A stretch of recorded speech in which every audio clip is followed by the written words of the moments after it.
भगवत साक्षात्कार। पर अजपा जाप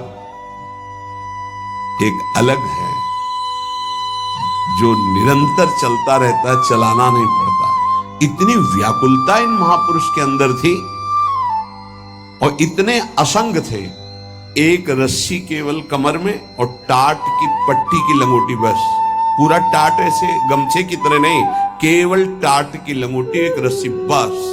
पूरे जीवन में गर्मी, सर्दी, बरसात, और व्याकुलता इतनी थी कि प्राण त्यागने के लिए तैयार थे कि मुझे कोई सद्गुरु मिले। जब देखा कि उनके अनुकूल भाव नहीं बैठ रहा है, तो हिमालय में पहाड़ी पे चढ़ के गिरने ही वाले थे अपने शरीर को नष्ट करने। कितनी बड़ी मुमुक्षुता! उसी समय पीछे से किसी ने पकड़ा और कहा, मंत्री तो चाहते हो ना, नारायण नारायण नारायण, यही जपो, असंग रहो, असंग रहो, नारायण नारायण जपो।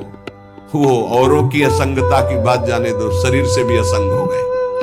वो कह रहे कि 4 वर्ष में अजपा जाप से मेरे स्वामी नारायण की कृपा से इस गुलाम को भगवत साक्षात्कार हुआ।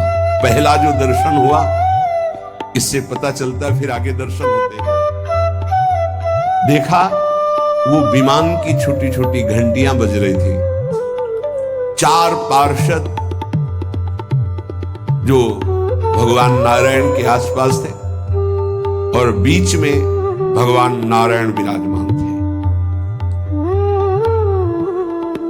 विमान नीचे उतरा, जीव ही हमने देखा, साष्टांग दंडवत किया, निहाल हो गए। मेरे स्वामी नारायण, जो नाम जप करोगे भगवान वही रूप का अनुभव कराएंगे। उन्होंने कहा, अब तुम्हारा जीवन कर्तव्य पूर्ण हो गया, अब तुम्हारे लिए कोई कर्तव्य। बद्रिकाश्रम चले जाओ और वहां बस मेरा भजन करते रहो, तुम्हारा काम पूरा हो चुका है। इस साधन से मैं कृतकृत्य हो गया, अजपा जाप से।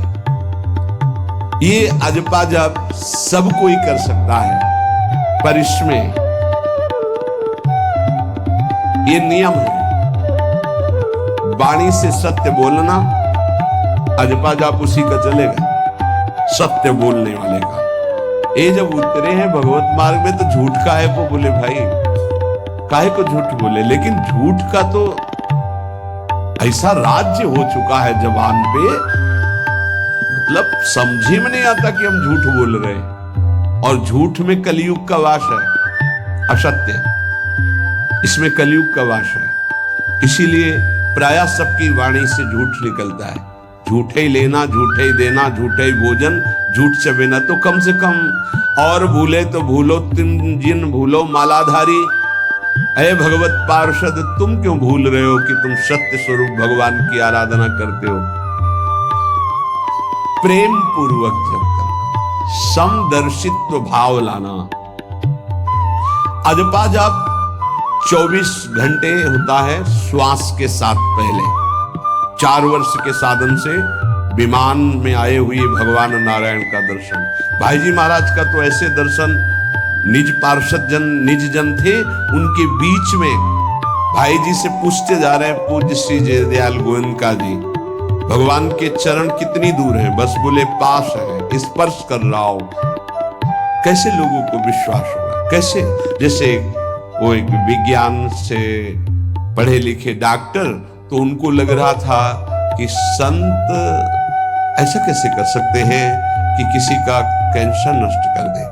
जैसे उनको लग, पूज्य राधा बाबा के प्रारब्ध को भाई जी ने अपने शरीर पर लिया।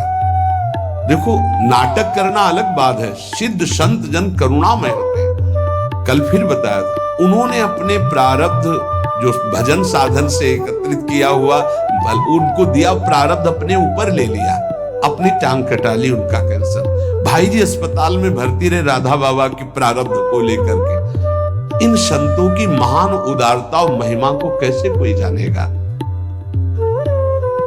ये अजपा जाप में बड़ी सामर्थ्य है। इसमें क्या होता है कि जपना नहीं होता है, पर यहां तक पहुंचना कठिन है। पीछे बताया गया था कि इतने समय तक अगर आप वैखरी से भजन करें, परसों ही शायद चर्चा हुई थी, फिर आपके कंठ से चलने लगेगा, फिर आपके हृदय से चलने लगेगा, फिर नाभि से चलने लगेगा। ये श्वास पर अभ्यास किया जाता है। ऐसा जैसे आवाज न निकले पर आप गुनगुनाओ, नाक की वायु को अंदर से काटते हुए नाम के द्वारा, बस आवाज नहीं निकल रही, वो क्या चल रहा है श्वास में। हमने नारायण शब्द का अभ्यास किया, नारायण स्वामी जी कह रहे, जो हमें गुरुजी ने दिया, नारायण नारायण। 24 घंटे इसका अभ्यास करते करते रोम रोम आनंद से भर गया और नारायण शब्द स्वाभाविक चलने लगा। अजपा जाप बहुत जल्दी भगवत साक्षात्कार कराता है, करता नहीं रहता जाप का, और जाप होता है। भोरी सखी जी ने भी कहा, नाम श्वास दो बिलक चलत है, इनको भेद नमो को भावे, श्वास ही नाम नाम ही श्वासा, नाम श्वास को भेद मिटा। बहुत जो चाहोगे प्राप्त हो जाएगा। ये रुपया पैसा संसार की भोग सामग्री, ये तुम्हें कोई देगा भी तो तुम्हारी इच्छा नहीं होगी, आसक्ति नहीं होगी इनकी तरफ। ब्रह्मादि के भोग सब विषम लागत ताई, नारायण ब्रज चंद की लगन लगी है जाई। अजपा जाप को निरंतर चलाने के लिए एकांत में भगवान की कुछ स्तोत्र और प्रार्थना है, उनको गाइए और रोइए, प्रभु से प्रार्थना कीजिए, क्या मुझे अजपा जाप दे दीजिए, निरंतर भजन दे दीजिए, वो दे देंगे। हमने संतों से सुना है कि भगवान भजन मांगने की बात को बड़ी जल्दी पूरी कर